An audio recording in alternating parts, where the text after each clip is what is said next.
Sarah Martinez walked into the crowded coffee shop on a rainy Tuesday morning, her worn sneakers squeaking slightly against the polished floor. At 26, she had learned to keep her head down and avoid eye contact with strangers. Her oversized hoodie hung loosely over her small frame, and her dark hair was pulled back in a simple ponytail. To most people, she looked like just another college student running late for class. The morning rush was in full swing, and every table seemed occupied by professionals in expensive suits, typing furiously on their laptops or speaking in hushed tones about important business deals. Sarah stood in line, clutching her worn leather wallet and mentally counting the bills inside. She had enough for a small coffee, maybe a muffin if she was lucky. Behind her, 3 young men in designer clothes were having a loud conversation about their weekend plans. Their voices carried that particular tone of privilege that Sarah recognized immediately. The sound of people who had never worried about money or wondered where their next meal would come from. "Look at this place," one of them said, gesturing around the upscale coffee shop. "Used to be nice before they started letting just anyone in." His friends laughed, and Sarah felt her cheeks burn. She knew they weren't talking about her specifically, but the implication was clear. People like her, people who looked like they might struggle to afford a $5 latte, weren't welcome in their world. "Excuse me," the barista called out, and Sarah stepped forward to place her order. Her voice was quiet as she asked for a small black coffee. Nothing fancy, nothing expensive. As she waited for her drink, she could hear the 3 men behind her continuing their conversation, their voices getting louder and more obnoxious by the minute. They talked about their expensive cars, their vacation homes, and their jobs at their father's companies. Everything about them screamed entitlement. When Sarah's coffee was ready, she moved to add some cream and sugar at the small station near the window. The morning light streaming through the glass highlighted the exhaustion in her eyes and the slight tremor in her hands as she stirred her drink. "Hey," one of the men called out as he approached the same station. "You're taking forever with that coffee. Some of us have important places to be." Sarah looked up, meeting his gaze for the first time. He was probably her age, with perfectly styled blonde hair and cold blue eyes that looked right through her like she wasn't worth his time. "Sorry," she mumbled, starting to step aside. "Wait a minute," another one of his friends said, joining them. "I know you. You're that girl who works at the gas station on 5th Street, right? I've seen you there when I stopped to fill up my BMW. Sarah's jaw tightened. She had worked at that gas station for 3 years, putting herself through community college and saving every penny she could. It was honest work, but she could see the judgment in their eyes, the assumption that this was all she would ever be. "Yeah, that's her," the first man said with a cruel smile. "I remember now. You're the one who couldn't figure out how to work the credit card machine last week. Took you forever to process a simple transaction." The machine had been malfunctioning that day, but Sarah didn't bother to explain. She knew they wouldn't listen, and she had learned long ago that defending herself to people like this was usually pointless. "Must be tough," the third one chimed in, "living paycheck to paycheck like that. I mean, what is it, minimum wage? How do you even survive on that?" Their laughter was sharp and cutting, designed to make her feel small. Other customers in the coffee shop were starting to stare, some with sympathy in their eyes, others with the uncomfortable look of people who wanted to help, but didn't know how. Sarah felt the familiar sting of tears behind her eyes, but she blinked them back. She had dealt with worse than this. Much worse. Growing up in foster care had taught her how to endure cruelty, how to protect herself when no one else would. "Cat got your tongue?" the blonde one taunted. "Or maybe you're just not smart enough to come up with a comeback?" The words hit harder than they should have. Sarah had always been intelligent. She maintained a perfect GPA in her classes and had dreams of becoming a nurse. But these men didn't see her potential. They only saw what she appeared to be in this moment. A young woman in cheap clothes, working a dead-end job, invisible to the world. She clutched her coffee cup tighter, feeling the warmth of the liquid inside against her cold hands.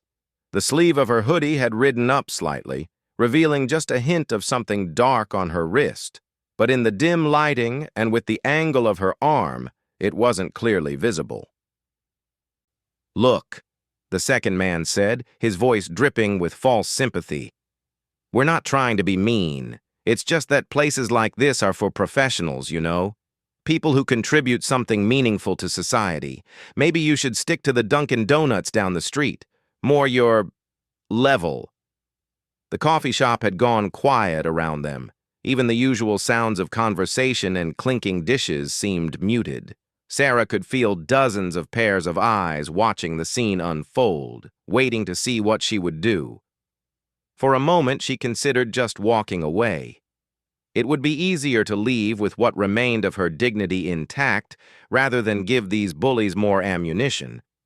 She had learned to pick her battles, and this didn't seem like one worth fighting. But something inside her had shifted. Maybe it was the way they had dismissed her so casually, or maybe it was the assumption that she would just take their abuse without any response. Sarah had been through too much in her life to be intimidated by 3 spoiled rich kids who thought their money made them better than everyone else. She set her coffee cup down on the counter with a soft click that somehow seemed to echo in the silence. When she looked up, her eyes held a different quality, a hardness that hadn't been there moments before. The 3 men were still smirking, pleased with themselves for putting her in her place. They had no idea that they were about to discover just how wrong their assumptions about Sarah Martinez really were. The change in Sarah's demeanor was subtle but unmistakable. Her shoulders straightened slightly, and when she spoke, her voice carried a quiet confidence that hadn't been there moments before. "You're right," she said calmly, looking directly at the blond man who seemed to be the ringleader. "I do work at that gas station, and yes, I make minimum wage." The 3 men exchanged glances, surprised by her sudden willingness to engage. They had expected her to slink away in embarrassment, not stand her ground. "I also go to school full-time," Sarah continued, her voice steady and clear. "I study during my breaks, do homework after my shifts, and somehow manage to maintain a 4.0 GPA while working 40 hours a week." The smirks on their faces began to falter slightly, but the blond one wasn't ready to back down. "Well, good for you," he said sarcastically. "A community college degree. That'll really take you far in life." Sarah nodded thoughtfully. "You know what's interesting? You assume you know everything about me based on where you've seen me work, but you don't actually know anything about me at all." She reached for her coffee and took a small sip, using the moment to study their faces. They were still confident, still sure of their superiority, but there was a hint of uncertainty creeping in. "For instance," Sarah said, setting her cup down again, "you don't know that before I worked at that gas station, I spent 4 years in the military. You don't know that I served 2 tours overseas, or that I came back to a country that didn't quite know what to do with veterans like me." The second man shifted uncomfortably. "Anyone can claim they were in the military," he said, but his voice lacked conviction. Sarah smiled, and there was something cold about the expression. "You're absolutely right. Anyone can claim that, just like anyone can claim their daddy got them their job, or that they earned their BMW instead of having it handed to them on their 18th birthday.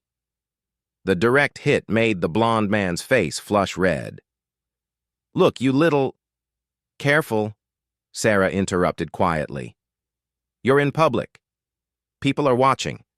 Is this really the image you want to project?" Around them, the coffee shop had become a theater.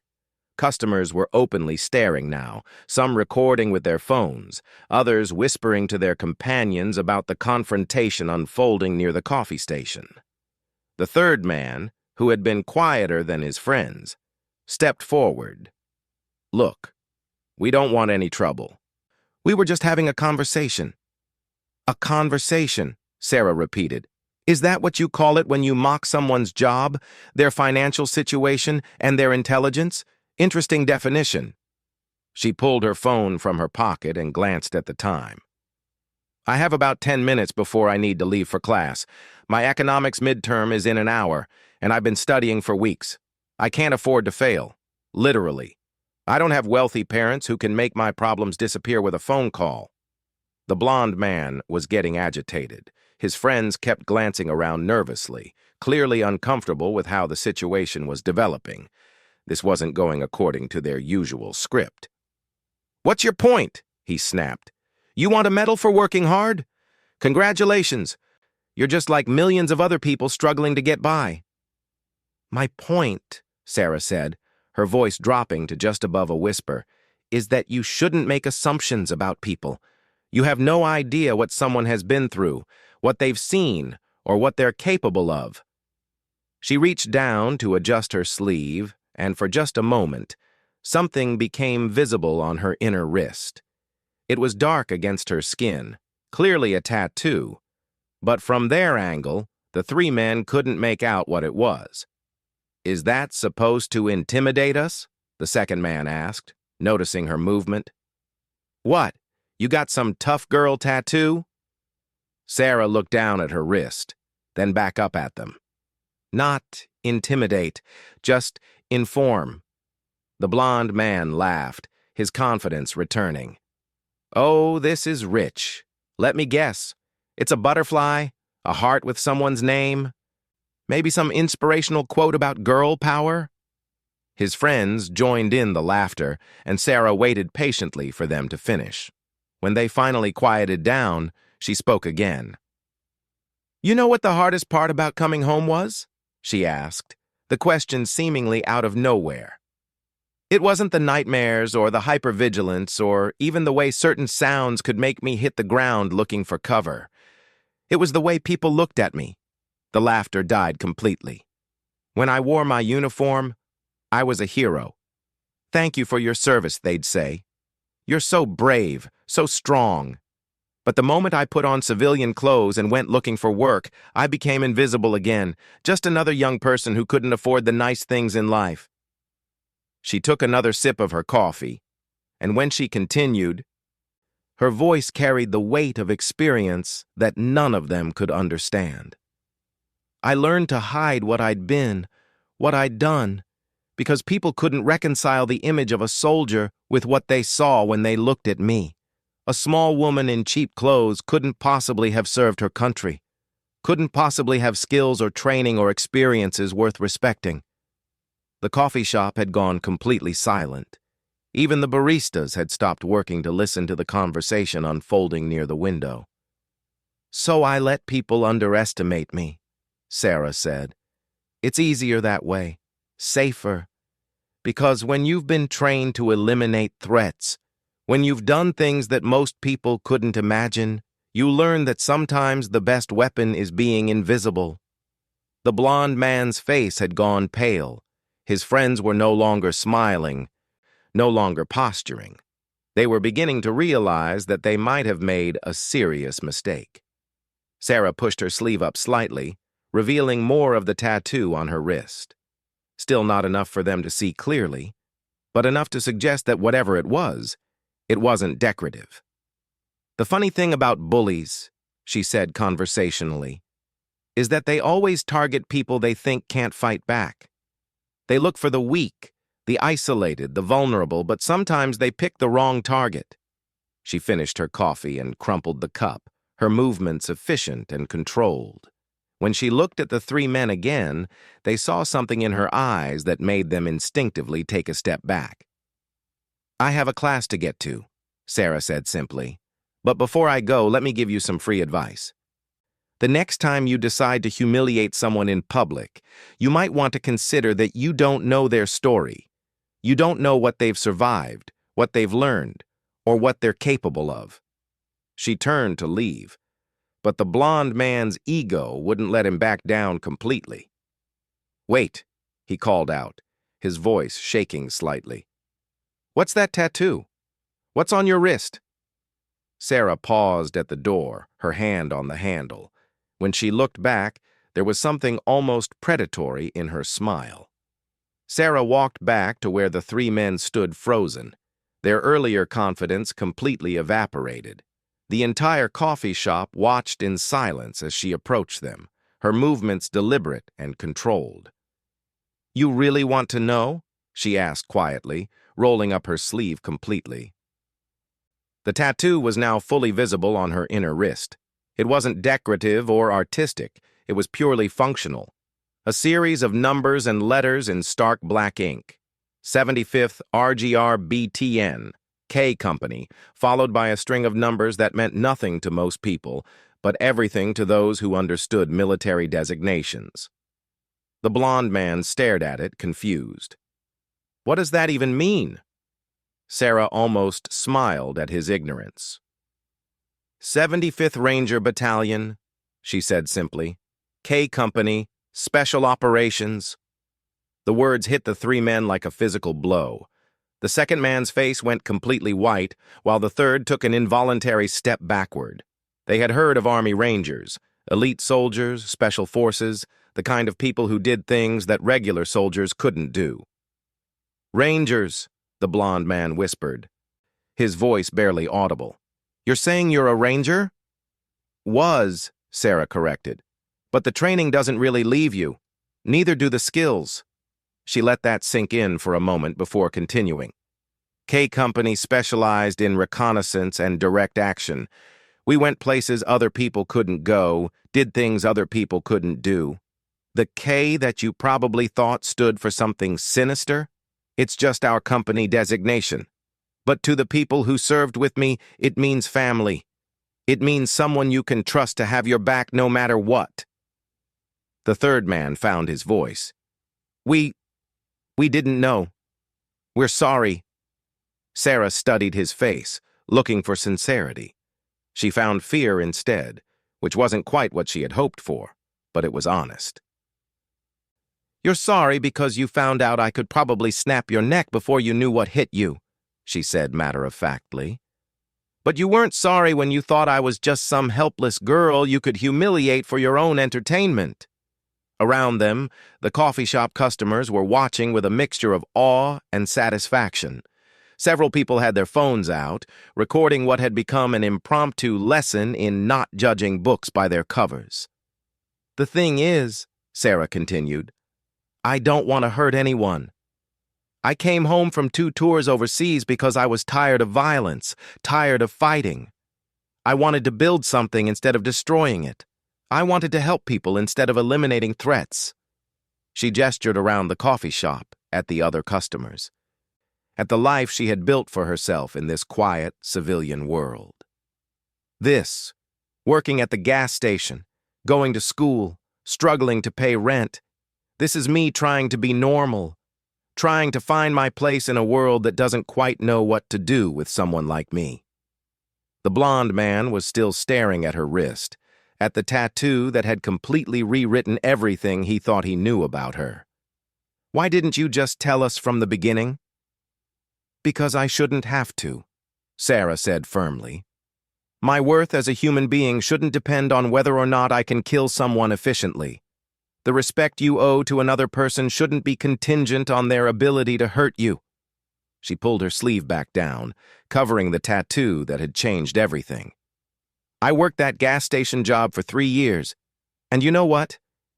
I was good at it. I showed up on time. I was polite to customers. I worked every holiday and double shift I could get. I earned every dollar they paid me, and there's honor in that work." The second man shifted uncomfortably. "We really are sorry. We didn't think." "That's the problem," Sarah interrupted. "You didn't think. You saw someone you perceived as powerless, and you decided to use that to make yourselves feel better. You made assumptions based on my clothes, my job, my apparent financial situation." She picked up her empty coffee cup and walked to the trash can, her movements still carrying that subtle military precision that was now impossible to ignore. "I'm going to tell you something that might surprise you," she said, returning to face them. "In the Army, some of the best soldiers I knew came from backgrounds just like mine. Foster care, poverty, broken homes. We joined because we wanted to prove ourselves, to become something better than what the world expected from us. The blond man looked genuinely ashamed now. What can we do? To make this right? Sarah considered the question seriously. Start seeing people as individuals instead of stereotypes. That woman at the grocery store who's paying with food stamps, maybe she's a single mother working 2 jobs. That guy asking for spare change outside, maybe he's a veteran dealing with PTSD and addiction. She gathered her backpack and prepared to leave for real this time. Everyone has a story. Everyone is fighting battles you know nothing about. The least you can do is treat them with basic human dignity. As she headed for the door again, the third man called out one last question. Are you really going to be a nurse? Sarah paused and turned back. If I can make it through the program, yes. I want to help people heal instead of... She gestured vaguely at her covered wrist. Instead of the other thing. You'll make an amazing nurse, an elderly woman at a nearby table said suddenly. Thank you for your service, dear, and thank you for this lesson today. Other customers began to nod and murmur their agreement. The 3 young men found themselves surrounded by disapproving looks and whispered comments about their behavior. Sarah walked out into the rain, pulling her hood up against the weather. Behind her, she could hear the blond man trying to explain to his friends how they had so completely misread the situation, how a small woman in cheap clothes had just taught them one of the most important lessons of their privileged lives. As she walked toward campus, Sarah reflected on what had just happened. She hadn't wanted to reveal her military background, hadn't wanted to use her past to intimidate anyone. But sometimes people needed to be shocked out of their assumptions, needed to understand that strength and capability could come in unexpected packages. The rain was cold against her face, but Sarah Martinez walked with her head held high. She had a midterm to ace, a future to build, and a world to heal. And if along the way she could teach a few people to look beyond the surface, to see the worth in every person they met, then maybe all the struggles had been worth something after all. The tattoo on her wrist remained hidden beneath her sleeve, but its lesson would stay with those 3 young men forever. Some codes weren't about killing at all. They were about brotherhood, service, and the kind of strength that came not from the ability to destroy, but from the choice to protect and build instead. Behind her, in the coffee shop, conversations had resumed, but the atmosphere had changed. People looked at each other a little differently, spoke a little more kindly to the baristas, tipped a little more generously. Sometimes all it took was one person standing up to change everything.